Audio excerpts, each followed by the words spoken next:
Your job? I know you said you worked at like a little gas station. Well, it was a quick curb. It was a convenience store. Mm-hmm. And you just worked there for just a little bit? Just a couple of weeks, and he sold the business. How old were you when you worked there? I was probably about 14. 14? That's young. Yeah. Why'd you get a job? My friend worked there, and she said he had a job, and so Grandmama said it would be okay because it was within walking distance. Okay. If I was working late at night, she would come pick me up, but it only lasted a couple of weeks, and he sold his business, and then I didn't work again until about a year after I graduated from high school. Mama told me it was time for me to get a job, and she actually took me down to the phone company, which was Southern Bell at the time, because that's where my sister was working.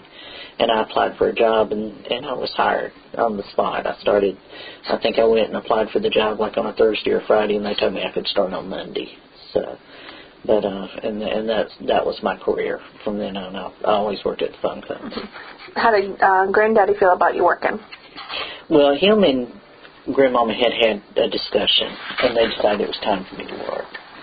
But I was just, I don't know, I was sort of young, and I was not, I had led a very sheltered life, and I had just gone through a very difficult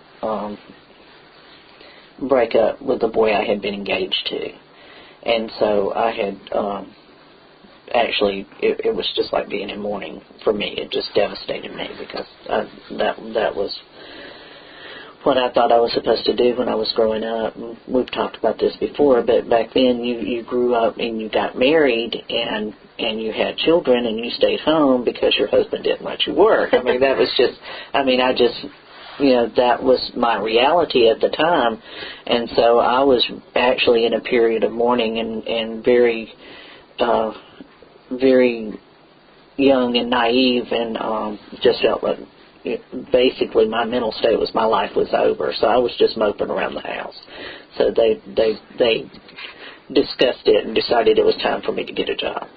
So, and that's when I really started getting over the young man that married somebody else while he was engaged to me and didn't think to tell me about it.